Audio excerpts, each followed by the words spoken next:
Question everything, trust nothing. It's your boy, BlockchainCrusader here from Debate Crypto. Guys, today is March 7th, Monday. It's been 2 days since my last update with this Coinbase situation and blocking users. And we've already got another article coming out from Coinbase stating that they have blocked 25,000 addresses from Russian users. Even though 2 days ago on Saturday, they said we are not taking any preemptive steps to block any Russian users. Very fishy, my friend. In a world where hopium and common sense collide, starring the CryptoKeeper and BlockchainCrusader. Welcome to Debate Crypto. We also got some situation going on with 350 banks in Russia. Gonna be bringing that up with the CEO of Binance, putting some weight behind some statements.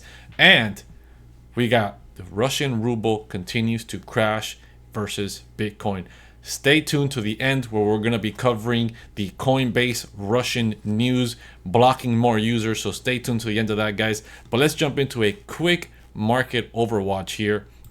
So we have fear and greed index down at 23. We were at 22 yesterday. We've been in extreme fear for the past week and just in fear in general for the past month. So surprise, guys, just more and more fear.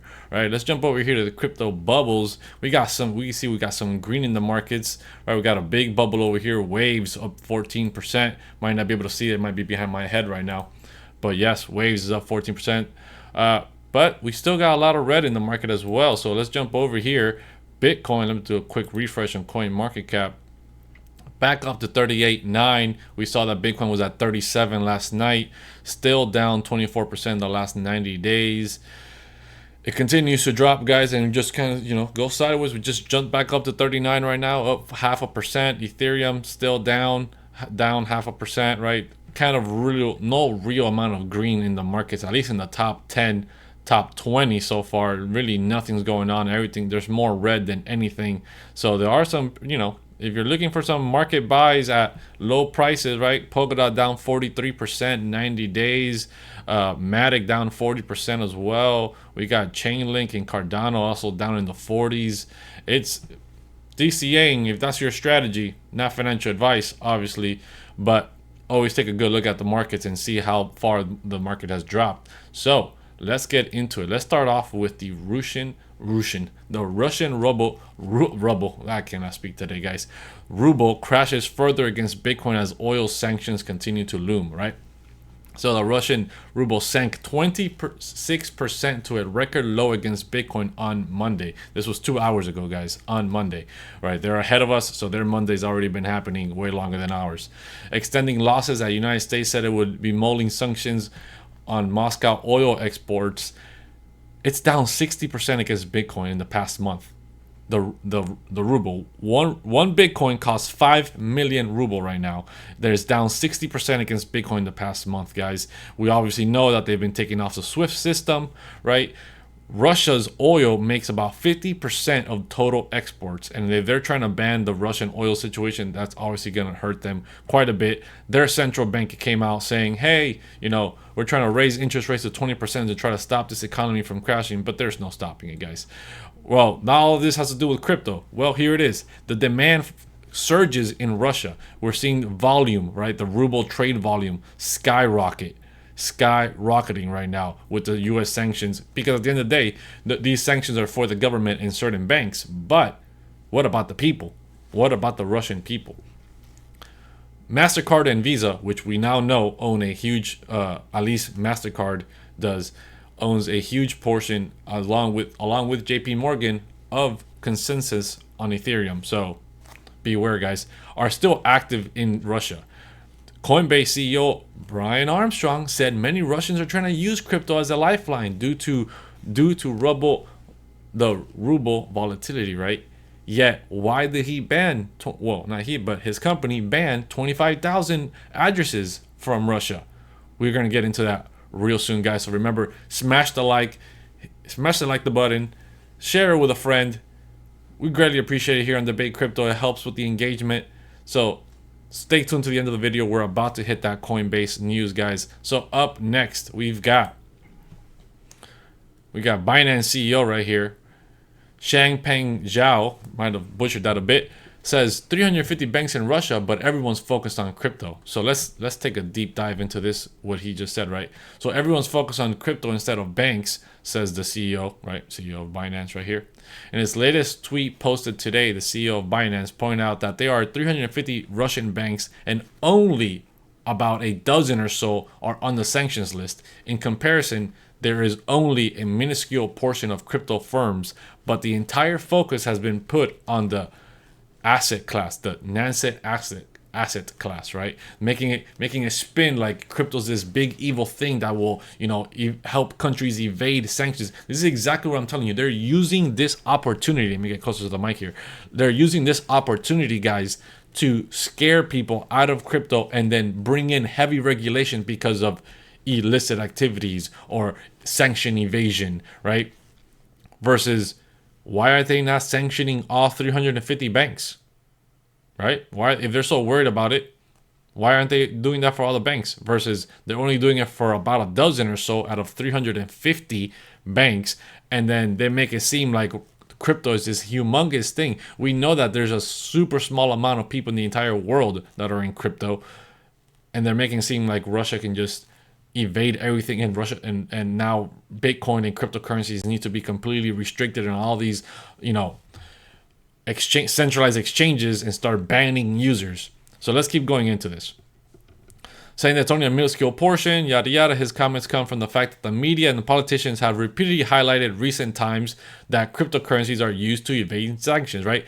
They're spinning an agenda here, guys. In a blog published last weekend on Russian sanctions and crypto, Changpeng Zhao had said that even if crypto helped Russia evade sanctions, it had a negligible presence. He clarified in the recent post that banks, which hold 99.7% of their money, the media and politicians are instead focusing on only the 0.3% of the money, which is going to crypto, right? 0.3% of the money is going to crypto. All the media attention and situation is happening with crypto-related situations, not the 350 banks that hold 99.7% of the money in Russia. He concluded his note by saying that instead of focusing on Bitcoin, it may be far more effective to focus on banks, oil, gas, and other means. Exactly. They still haven't even fully sanctioned or banned the oil trade. The United States is still buying oil from Russia and then using money that they make from that oil to aid Ukraine. So they're aiding both sides of the fight right now, which makes no sense. But, crypto is the big evil guy. So let's jump into this, guys. Here comes the meat and potatoes. Coinbase blocks over 25,000 addresses linked to, look how they're spinning it, guys. Illicit Russian activity. So now anything that is illicit, which is a very broad topic, right? It's a very broad statement, because anything could be considered illicit if it's just suspicious, right? It doesn't even have to prove that this is linked to illicit Russian activity. Doesn't mean that there was proven to be illicit activity, just linked to it, and boom, you get banned just because it's Russian activity. All right, let's come down here, guys.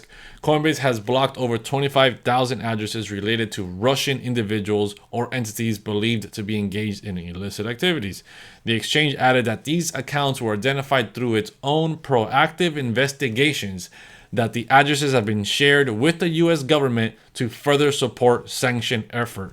They literally just said on Saturday they were taking no preemptive tactics to ban Russian users. Now they come out and say, through our own proactive investigation. So you're telling me it wasn't preemptive? You haven't been looking at it this whole time?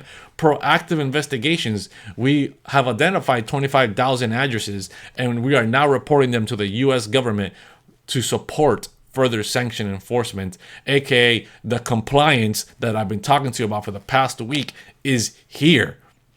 It is here. They said they were going to do it. I told you they were going to come after these people, and now it is. And now this opens up the book to absolutely any any group of people, any entities anywhere around the world that the government comes knocking and saying, hey, we want this to be looked at, they're going to take a look at it, they're going to report it back to the government, and they're going to start banning people, right? So get off these centralized exchanges, guys. In the past few weeks, governments around the world have imposed a range of sanctions on individuals and territories in response to Russia's invasion of Ukraine. Sanctions play a vital role in promoting national security, deterring unlawful aggression, yada yada. Coinbase fully supports these efforts by government authorities, yada yada yada. Yet, why are they not sanctioning all 350 banks in Russia? Why is it only a dozen banks or so? Right? And that's a good point that was brought by the CEO of Binance. So, Coinbase's approach to Russian sanctions. Guru's blog post says Coinbase aims to play its part in supporting the critical economic sanctions levied against Russian individuals and entities amid the invasion of Ukraine. To provide this support, the exchange said it's taking steps to block access to sanctioned actors, detect attempts at sanctions evasion, and anticipate threats. So if they just think something's going to happen, like the Minority Report, they think you're going to do something, they're going to go act on it, right? They're going to try to block you, ban you, freeze your accounts, whatever it is. This involves procedures that include checking potential customers against lists of sanctioned individuals, entities, and tracking IP addresses belonging to sanctioned parts of the world like North Korea. So guys, VPN, definitely start protecting yourself with your privacy. The future of crypto is privacy. If you're not in the privacy game, if you're not protecting yourself and keeping yourself private and keeping your transactions private as much as possible, they are tracking you. They literally just said it. Tracking IP addresses, looking at customers against individuals and entities against sanctioned lists, right? I'm sure they have a lot of other different types of lists as well. These centralized exchanges have literally conformed to the traditional system. They are part of the traditional system. Just because they're selling you a digital asset, which is a new thing, does not mean that they are not part of the traditional system, guys. Which does not mean that they will take care of you, that they care about you in any kind of way. They do not, guys. They do not care about you in any kind of way at all. So be very, very careful on these centralized exchanges. Like I said, use privacy, VPN, right? Cover your IP address. Try to use as much privacy, whether it's privacy coins like Monero or Zcash or whatever. There's other ones out there as well. There are wallets, Samurai Wallet, Tornado Cash, that help you with privacy. I am not supporting illicit activity. I do not condone illicit activities. I'm just I'm proactive on privacy. And I believe in people's privacy, and that is what we should be focused on, and getting away from these centralized exchanges that you think are doing great miracle things for crypto and they're gonna, revolutionize the world. They are not. They are working with traditional system to keep things under control through the traditional system. They do not care about us. They do not care about you. They only care about their bottom dollar, and they will report you or anyone at any moment for whatever reason if needed. So guys, always question everything, trust nothing, and until next time, HODL like it's hot.